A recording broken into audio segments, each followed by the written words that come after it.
the likelihood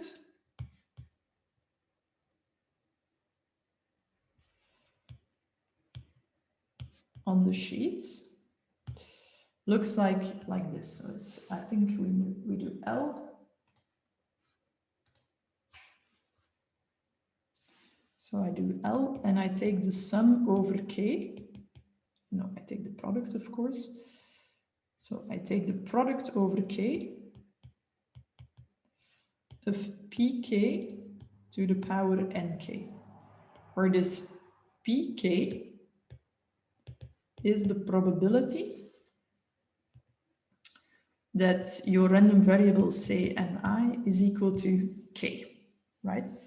Where Ni is one of the random variables. In this case, it refers to observation I or year I, but that's what we get. And Nk is the number of times or the number of observations in the sample with outcome K. So in this case, it's the number of years that we observe an outcome K reported claims on the policy, right? So the reason why I switch back to the iPad is because, yeah, this, maybe you see it right away that should be the likelihood, but I think it's good for those who need an extra step to return to our original expression for the likelihood. And our original expression for the likelihood would not start with K, would not immediately look at the outcomes that we observe in a sample. Our traditional notion of a likelihood would take a product over all observations I, going from 1 to n, on our sample, right? That's how we did it in the previous chapter.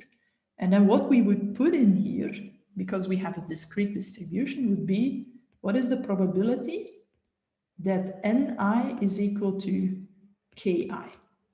With Ki,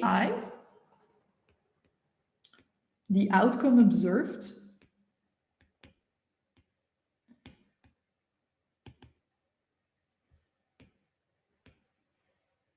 for policy, for observation I. In this case, it's for year I.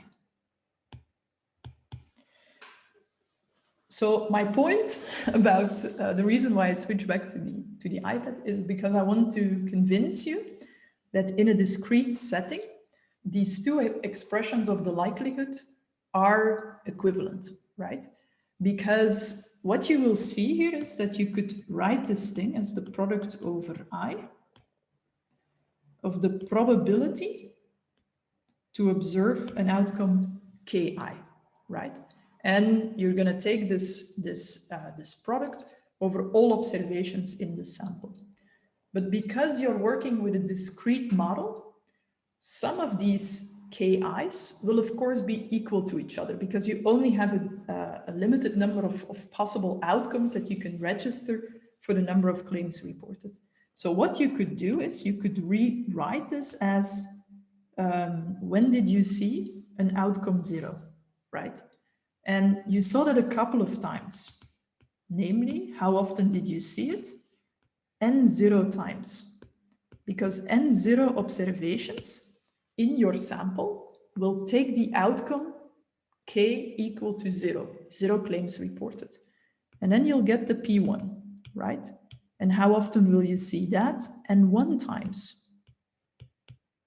right? Because these are all your observations in the sample that take the outcome 1. And you can go on like this, right?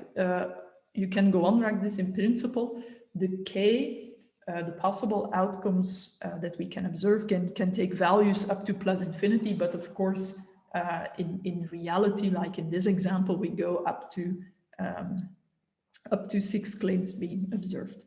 So if you rewrite this expression, in the end, you've got P0 to the power N0, P1 to the power N1, etc., etc. And that's exactly the expression for the likelihood that we had in the beginning. So that's the point that I wanted to make.